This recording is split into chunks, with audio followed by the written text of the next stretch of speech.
सबसे पहले हर इंसान की इच्छा जीवन में होती है, वो पकड़ लो, आवाज नहीं जाएगा माइक ऊपर। हर इंसान की इच्छा जीवन में ये होती है कि मैं लाइफ टाइम हेल्थी रहना चाहता हूँ। तो हेल्थ इज वेल्थ हम आज तक बोलते रहे, लेकिन actually health is more than that. गया हुआ साम्राज्य आ सकता है, गए हुए वापिस नहीं आता। दुनिया में बहुत रिसर्च हुए कि ब्लॉकेज क्यों होता है, जॉइंट क्यों खराब होता है, बहुत रिसर्च हुई। रिसर्च कभी भी रुकते नहीं। इसी रिसर्च के सिलसिले में ऐसी एक रिसर्च हुई है जो मास्टर टेक्निक है, और वही सभी लोगों का मूल कारण है। वो रिसर्च क्या है? तो रिसर्च ये है कि सारा खेल हमारे शरीर में एसिड अल्कलाइन का है। तो हमारी एक साइड की बॉडी अल्कलाइन होती है, एक साइड की बॉडी एसिडिक होती है। इसीलिए अर्धनारी नटेश्वर ये जो कहते हैं कि इंसान आधा स्त्री आधा पुरुष है, तो वो हमारे अंदर सिस्टम है कि जब लेफ्ट नासिका से सांस चलती है तो बॉडी में कूलिंग इफेक्ट शुरू हो जाती है, राइट से चलती है तो हीटिंग इफेक्ट शुरू हो जाती है। और 12 घंटा लेफ्ट चले 12 घंटा राइट चले तो हम हेल्थी रहते। कभी भी शायद आपको पता नहीं होगा, कभी भी आपके दोनों नासिका से एक साथ सांस नहीं चलती है। आप देखिए, इधर अटक रहा है, मेरा राइट चालू, कभी भी एक ही चलता है, ये बदलता रहता है। एक साइंस है, आप कभी भी प्रयोग करके देखना। अगर किसी को ब्लड प्रेशर बढ़ चुका है, सिर्फ 12 मिनट लेफ्ट से सांस लो, राइट से छोड़ो, फिर लेफ्ट से लो, राइट से छोड़ो, लेफ्ट से लो, राइट से छोड़ो। 12 मिनट के लिए हमसे ब्लड प्रेशर नीचे आता है। क्यों नीचे आया? एसिड लेवल कम हुआ, एसिड लेवल कम हुआ। लेकिन समस्या है कि ये सब चीज लोग कर नहीं सकते क्योंकि ये इलाज महंगा है। वो इलाज महंगा होता है जो हमें खुद करना पड़े, उसको हम महंगा इलाज मानते हैं, इसीलिए इंसान उसको कर नहीं पाता है। तो ऐसी बहुत सारी चीजों के लिए बहुत कुछ करना पड़ेगा। लेकिन हमें एक ऐसी टेक्निक चाहिए कि एक ही दिन में सब कुछ सेट हो जाए।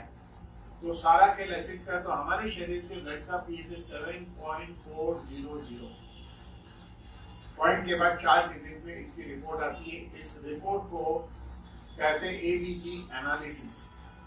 आप खाना खाते खाते चेक करा सकते हैं क्योंकि आरटीएल ब्लड का चेकिंग होता है, एबीजी एनालिसिस। तो 7.400 है, ये 7.340 होगा तो भी समस्या शुरू होती है, 330 पे भी होती है, और 7.140 पे पेशेंट कोमा में जाता है। मेडिकली उसको एसिडोसिस कहते हैं। 7 आने वाले समय में इसी टेक्नोलॉजी को आगे बढ़ाकर 7 के बाद 3 डिजिट में कौन सी डिजिट पे क्या होगा ये भी ढूंढ लिया जाएगा। तो सारा खेल एसिड अल्कलाइन का। अब हमारे शरीर में एसिड बढ़ने के मुख्य 2 ही कारण हैं। पहला कारण है हमारी ऊपर की फैक्ट्री, हेडक्वार्टर, ये बहुत वर्क करता है। तो हमारे जीवन में 2 शब्द बहुत इंपॉर्टेंट रोल प्ले करते हैं। एक का नाम है स्ट्रेस और दूसरे का नाम है टेंशन। ज्यादातर लोग कहते हैं मैं बहुत टेंशन में हूँ, बहुत टेंशन में, बहुत टेंशन में। ज्यादातर लोग कहते हैं मैं टेंशन में हूँ, लेकिन सभी लोग स्ट्रेस में हैं। टेंशन में थोड़े से लोग होते हैं जो बोलता है मैं टेंशन में हूँ, स्ट्रेस में।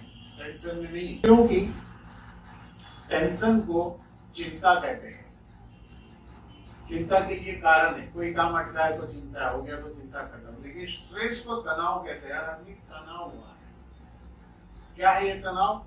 जैसे आप घर के बाहर निकलते हो और आपको ऑटो जल्दी नहीं मिलती है तो आपके अंदर एक हलचल होती है, आप बेचैन हो जाते हो। ट्रैफिक में रिक्शा स्लो चल रही है तो आप बेचैन हो रहे हो। सिग्नल पर रुके तो बेचैन हो रहे हो, कहीं पहुंचना लेट हो रहा है तो आप बेचैन हो रहे हो। स्टेशन पहुंच गए, रिक्शा वाले को पैसा दिया और छुट्टा जल्दी नहीं दे रहा, बेचैन हो रहे हो। उसने छुट्टा दिया, आपने पॉकेट में रखा, आपको सीढ़ी चढ़ के दूसरे प्लेटफॉर्म पे जाना है, लेकिन भीड़ बहुत है ब्रिज सीढ़ी के ऊपर। आप क्या सोचते हो कैसे लोग, चलना तक नहीं आता। बहुत अच्छी बात है, हमको तो चलना आता है। अब कैसे चलना, इसके क्लास खोलो, हमारे तो बहुत चलेगी, है कि नहीं? लेकिन मजेदार बात क्या है, आपके पीछे वाला भी यही बोलता है कैसे लोग चलना तक नहीं आता, अब क्लास किससे चल गए। तो जब आप जीवन भर हर क्षण आपके टॉप टू बॉटम एक धारा चलती है।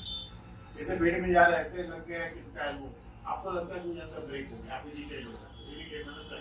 तो हर क्षण हमारे अंदर एक धारा चलती है। अगर ये धारा अगर टूटेगी नहीं तो ये धारा नहीं रहकर राधा बन जाती है। ये स्ट्रेस क्योंकि रिक्शा में बैठ गए तो बैठ गए, लेट होता आपके हाथ में गेम नहीं है, तो राधा बाबा ने रिलैक्स होता है, गेम आपके हाथ में है नहीं, आप कुछ नहीं कर सकते। फ्लाइट में बैठे, दरवाजा नहीं खुल रहा है जल्दी बाहर निकलने का, लोग पहले से खड़े ऊंचे नीचे, एक तो ऐसा आधा लटक के खड़ा रहता है बीच वाली सीट वाला, बीच में बैठे बैठो शांति से, सीट खाली, वो हम लोग स्ट्रेस क्रिएट करते। तो बिकॉज ऑफ स्ट्रेस होता यह है कि हमारे शरीर में वेगस नर्व हाइपर हो जाती है, और वेगस नर्व को समझने से पहले नर्वस सिस्टम का नेटवर्क समझना चाहिए। हमारी स्पाइनल कॉर्ड 33 वर्टेब्रे से बनी, ये 33 वर्टेब्रे से 31 जोड़ी नर्व्स की निकलती है, ये अलग अलग ऑर्गन को जाती है। तो हमारा ऑर्गन और हमारा ब्रेन बात करता है वाया स्पाइनल नर्व, बात करता है कम्युनिकेशन। जैसे एग्जांपल के तौर पर आप जब खाना ज्यादा खा लेते हो तो स्टमक में प्रेशर क्रिएट होता है, स्टमक में प्रेशर क्रिएट होता है, तो आपके ब्रेन को पता चलता है, ब्रेन बोलेगा कोई बात नहीं अब इसको हजम करना है। लेकिन अगर बैकबोन में जहाँ स्टमक की नोज जाती है वहाँ स्पाज्म रहेगा तो हमारा ब्रेन और स्टमक कम्युनिकेशन नहीं कर पाएगा। इसीलिए बुजुर्ग लोग कहते थे जिसकी रीढ़ की हड्डी अच्छी वो जवान। मेन कारण क्या है? रीढ़ की हड्डी की एक्सरसाइज कोई करता नहीं। रीढ़ की हड्डी की 5 एक्सरसाइज होती है, वेरी सिंपल। एक है forward bending, backward bending, side bending, twisting और स्ट्रेच। अगर आप 5 मिनट भी इसको कर लो सुबह उठ के या दिन में कभी भी, तो आप जीवन में बहुत सारी बीमारी से बच सकते हैं। इसके अलावा एक एक्सरसाइज है नेक एक्सरसाइज, ऊपर नीचे लेफ्ट राइट ये वाला, तो आपका पूरा कवर हो जाता है। ये ऊपर नीचे लेफ्ट राइट क्यों करना है, इसका ही असली गेम है। तो आपकी हेड टू ब्रेन कनेक्टेड 12 जोड़ी नर्व्स रहती है, जैसे आंख से ब्रेन ऑप्टिक नर्व, कान से ब्रेन ऑडिटरी नर्व, ऐसे सारी नर्व्स है। लेकिन उसमें से एक नर्व है जो वेगस नर्व, जिसकी मैंने अभी बात की थी, वो सबसे बड़ी होती है। उसका एक कनेक्शन होता है स्टमक के साथ, due to stress vagus nerve hyper होती है, तो स्टमक के अंदर हाइड्रोक्लोरिक गैस्ट्रिक सबसे ज्यादा बनता है। ये पैंक्रियास को भी प्रभावित करती है, पैंक्रियास एंजाइम कम बनाता है। अब यहाँ पे समझने वाली बात कि पैंक्रियास एंजाइम तो एसिड बढ़ेगा। अब कुदरत क्या करती है, देखो कुदरत क्या करती है। आप जो खाना खाते हो स्टमक में जाता है, जठर बोलते हैं स्टमक। 2 घंटा ग्राइंडिंग, मिक्सिंग, चर्निंग होता है, सारी प्रक्रिया खत्म होने के बाद वो फूड ड्यूडेनल वॉल ओपन होकर ड्यूडेनम में आता है। ड्यूडेनम के अंदर नर्वस सिस्टम के रिसेप्टर है, जिसके थ्रू ब्रेन को मालूम पड़ता है कि जो फूड आया है उसमें एसिड कितना है। तो ब्रेन पैंक्रियास को ऑर्डर देता है एंजाइम बनाओ, एंजाइम बनाओ। तो पैंक्रियास ग्लैंड जो एंजाइम बनाती है, वो एंजाइम ड्यूडेनम में जाके एसिड को न्यूट्रलाइज करता है। इसका मतलब ये हुआ कि हर आदमी के शरीर में एसिड न्यूट्रलाइज ड्यूडेनम में होता है। क्लियर? आप कहानी को समझो। जो लोग एंटासिड खाते हैं, खाना खाने के बाद खाते हैं, एंटासिड क्या करेगा, स्टमक के अंदर एसिड को न्यूट्रलाइज कर देगा। फिर 2.25 घंटे बाद वो खाना जब ड्यूडेनम में जाएगा, आपके ब्रेन को जो सुपर कंप्यूटर है, ऑटोमेटिक कंप्यूटराइज्ड मैकेनिज्म सिस्टम है, उसको मालूम पड़ेगा कि इसमें एसिड नहीं है या इसमें एसिड मिनिमम है, तो वो पैंक्रियास को ऑर्डर देगा एंजाइम मत बनाओ या थोड़ा बनाओ। तो पैंक्रियास की क्षमता है 800 से 1200 ml एंजाइम बनाने की 24 घंटे में, कम बनेगा। 1 दिन 2 दिन 4 दिन रोज एंटासिड खाए तो धीरे धीरे आपकी बॉडी को एंटासिड की आदत दे जाएगी, पैंक्रियास को एंजाइम नहीं बनाने की आदत देती जाएगी। तो पैंक्रियास का एक पोर्शन जो एंजाइम बनाता है वो वीक होता है, लेकिन पैंक्रियास का दूसरा हिस्सा वो इंसुलिन एंड ग्लूकागोन नाम का हार्मोन्स बनाता है। तो यहाँ बहुत बड़ा क्वेश्चन अराइज होता है, क्या पैंक्रियास का एक हिस्सा वीक होने से दूसरा वीक होता होगा या नहीं? डेफिनेटली होता होगा। तो मैंने अपने लाइफ में देखा है, लोगों का इंटरव्यू लेकर, दुनिया भर के लोगों को हमने इंटरव्यू से देखा है कि काफी लोगों को बच्चों से एंटासिड खाने के बाद डायबिटीज हुआ। इट मींस एंटासिड की साइड इफेक्ट से डायबिटीज हो सकता है। ये गूगल में मिलेगा नहीं, ये रिसर्च आज से 15 साल पहले मैंने की थी, नोबेल प्राइज कोई देखा नहीं, तो मैंने खुद ही नोबेल प्राइज ले लिया इसमें। तो 15 साल पुराने लोगों को भी पता है मैं ये बात बोलता था, तो नोबेल प्राइज हमने ये ले लिए। लेकिन अब डायबिटीज की कहानी में अगर हम एंटर करें तो डायबिटीज होते हैं 4 प्रकार के। एक पैदाइश डिफेक्ट होती है, जुवेनाइल डायबिटीज कहते हैं। इस डायबिटीज के अंदर बच्चे के अंदर डिफेक्ट रहती है, उसको शुरू से ही इंसुलिन लगता है, तो जिसको इंसुलिन लेना पड़े उसे टाइप 1 डायबिटीज है।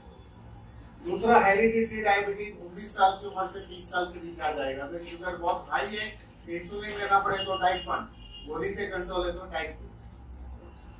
तीसरा है स्ट्रेस रिलेटेड, कहते नॉट टेंशन रिलेटेड, मैं स्ट्रेस रिलेटेड कहना चाहूंगा, जो 30 से 45 में होता है, स्ट्रेस वाली जिंदगी होती है।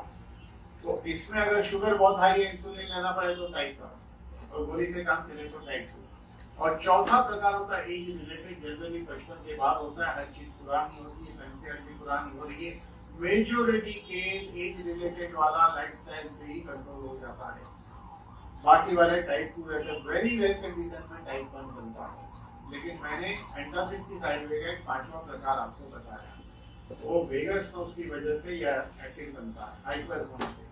और दूसरा कि हम सुबह से रात तक जो खाते हैं सब एसिडिक, 98% खाना वैसे नहीं खाते। देखो अभी तक सुबह में मैंने एक बनाना खाया था, वो अल्कलाइन था, लेकिन मैंने चाय पिया, इडली खाया, सांभर खाया, तो सारा फूड एसिडिक। और जो फूड पे बहुत ज्यादा कुकिंग हो वो ज्यादा एसिडिक होता है। आपको पता है एक चीज गुजराती लोग बहुत खाते हैं, उसका नाम है खाकरा। सबसे हाईएस्ट एसिडिक फूड खाकरा है, क्योंकि खाकरा का उल्टा पढ़ो राख खा। खाकरा राख की एक पहले की अवस्था है, नॉट जोकिंग। खाकरा बनाने के लिए पोटली को घुमाते रहना पड़ता है, थोड़ा रुक गए तो जल जाएगा, जलने के पहले वाली अवस्था है खाकरा। राख का एक स्टेज, प्रीवियस स्टेज इज खाकरा। इसको मरा हुआ खाना कहेंगे। जो फूड बहुत हीटिंग से बनेगा वो सारा एसिडिक है। लोग कहते हैं हार्ट वाले के लिए खाकरा अच्छा, मेरे को हार्ट वाले के सबसे डेंजर नंबर 1 इस खाकरा। इसके ऊपर कभी हम चर्चा करेंगे, बहुत बड़ा विषय है। मैं खाकरा खाता ही नहीं, मैं खाकरा चखूंगा एक छोटा सा टुकड़ा, लेकिन खाऊंगा नहीं। हमारे घर खाकरा आता ही नहीं। तो हम एसिडिक फूड खाते हैं, due to acidic food and due to stress vagus now हमारे बॉडी में एसिड बढ़ता है। लेकिन कुदरत ने एक ऐसी सिस्टम रखी कि ब्लड अपना पीएच 7.4 मेंटेन करता है, तब हम जिंदा रह सकते हैं। और मेंटेन करने के लिए वो सेल से अल्कलाइन लेता है, एक लिमिट के बाद सेल अल्कलाइन नहीं देगा। इसीलिए देखो जिसका सेल बहुत कम उम्र में अल्कलाइन डोनेट कर चुका है, वो वक्त के पहले जर्जरित हो जाते हैं। तो सेल अल्कलाइन देता है, सेल बोलता है मैं अल्कलाइन नहीं दूंगा, क्योंकि सेल का पीएच जब 3.5 होगा तो सेल्स की डेथ होती है, तब शरीर में एक चमत्कार होता है, बॉडी बनाती है फैट सेल, और फैट सेल एसिड को स्टोर करता है। तो मोटापा एक्चुअली एसिडिटी है साइंस की लैंग्वेज में। लेकिन एसिड भगवान जैसा है, मैनिफेस्टेशन प्रकट होना। भगवान अनेक रूप में, भगवान का मैनिफेस्टेशन होता है, भगवान प्रकट होते हैं। उसी तरह अगर फैट सेल नहीं बने हाइपर एसिडिटी, अगर हाइपर एसिडिटी नहीं हुई, ड्यूडेनम में एसिड गया, ड्यूडेनल अल्सर। छोटी आंत में गया स्मॉल इंटेस्टाइन तो आईबीएस, बड़ी आंतड़ी में गया अंदर से चुका देगा constipation. Piles, fissure, fistula acidity है। वेरिकोज वेन लेडीज को नसें ग्रीन हो जाती है, एसिडिटी है। यही एसिड जॉइंटों को प्रभावित करेगा, यूरिक एसिड बनेगा या एसिडिक रिएक्शन आएगा, तो भी जॉइंट डैमेज एसिड से ही होते हैं। यही एसिड जब ब्लड में चले गया तो लो ब्लड प्रेशर होता है, और यही एसिड आर्टरी पे अटैक करता है तो आर्टरी रहती है इलास्टिक, वो हो जाती है plastic. Due to hardening of artery high blood pressure होता है। और यही जब कोलेस्ट्रॉल पे अटैक करे तो ब्लॉकेज बनता है। किडनी फेल होने में भी इसका बड़ा हाथ है, लीवर खराब होने में भी इसका बड़ा हाथ है। फिर आपने सुना होगा इन दिनों कई यंग लड़के लड़कियों को सिस्टोफ्रेनिक इफेक्ट हो जाती है, मानसिक अवस्था खराब हो जाती है। क्यों? Fast food, pizza, burger, all highly acidic. आपको पता है, आपको सबसे अच्छा जिम जाता हूँ सबवे का बर्गर खाता हूँ, अरे भारत में सारी केमिकल चटनी डालते, ऑल केमिकल। खाली अंदर का वो सलाद छोड़ के ब्रेड से लेके हर चीज एसिडिक है। इसीलिए क्या होता है, एसिडिकेशन ब्रेन पे होने से ब्रेन के केमिकल डोपामाइन, सेरोटोनिन, ये सारे जो है हार्मोन्स इम्बैलेंस होने से मानसिक अवस्था ठीक नहीं रहती। हम कहते हैं बच्चे हमारी सुनते नहीं, बच्चे सुनते नहीं, बच्चे अपने आप ही नहीं है। तो सारा खेल एसिड का है। उस एसिड को इंस्टेंट रीसेट करने के लिए जो प्रोडक्ट है उसका नाम है अल्कोकेयर। ये इंस्टेंटली रीसेट करता है। हम कहते हैं कि भाई जब इसको शुरू करोगे सुबह 2 गोली खाली पेट खा लो, रात को सोने के टाइम 2 गोली खा लो 4 दिन तक, 5वें दिन से 1 गोली 2 बार खाओ, 3 महीना खाना, 1 महीना बंद करना, 3 महीना खाना, 1 महीना बंद करना। सेल्स की लाइफ होती है 120 दिन, जो सेल्स आज मरेगा 120 दिन पूरे हो गए, कल मरेगा 120 दिन, परसों मरेगा 118 दिन है। तो 4 महीने में कायाकल्प, क्योंकि सेल्स की लाइफ 4 महीना, 9 महीने में नया जन्म, बढ़ के फिर कब जन्म लेंगे पता नहीं, लेकिन 1 जन्म में 2 जन्म जीने का मौका है। हम लोग कितना जी सकते हैं? 120 साल एक इंसान जी सकता है, तो कौन 120 साल जीना नहीं चाहता? कौन नहीं चाहता? नहीं करते कोई। देखो उन्होंने आप ऊपर किया, ये भी 50 साल के भी नहीं हुए, ये 120 साल जीना नहीं चाहते। तो हमको क्या लगता है अपनी जिंदगी के तंग आ चुके? नहीं, इनको 120 साल जीना ही नहीं है, क्योंकि इनको उससे भी ज्यादा जीना, ज्यादा जीना। तो ज्यादा वही जी सकता है जिसके सेहत हेल्दी रहे, जिसका शरीर बीमारी से मुक्त रहे, एंड ओनली अल्कोकेयर ये कर सकता है। क्योंकि आज तक आपने देखा फ्री रेडिकल को न्यूट्रलाइज करने वाला प्रोडक्ट, कोई पोषक तत्व का प्रोडक्ट देखा, कोई डीएनए का प्रोडक्ट देखा, बराबर। लेकिन ये प्रोडक्ट सेल्स के न्यूक्लियस पे काम करता है, और न्यूक्लियस इज एवरीथिंग। जो डीएनए बनाता है, डीएनए सिंथेसाइज करता है, डीएनए रिपेयर करता है, उस रूट पे जाके ये प्रोडक्ट काम करता है। तो आप 3 महीना खाओ, 1 महीना बंद करो, 3 महीना खाओ, 1 महीना बंद करो। शुरू में 2 गोली 2 बार 4-5 दिन खा लो। इसके रिजल्ट को वक्त नहीं लगता। अभी 2 गोली खाओगे, अभी 3 घंटे बाद यूरिन जाओगे, आपको यूरिन में स्मेल आएगी, क्योंकि एसिड निकलना शुरू हो गया तुरंत। ये 4 दिन में रिजल्ट देता है, ऐसा यूनिक प्रोडक्ट है। तो थैंक यू, ये मैंने शॉर्ट में बताया। इसकी मेरी एक प्रेजेंटेशन चल रही है, जब बड़े सेमिनार होगा तो इस प्रोडक्ट के ऊपर मैं बहुत डिटेल में जानकारी देने वाला हूँ। थैंक यू डॉक्टर साहब, सर ने समझाया।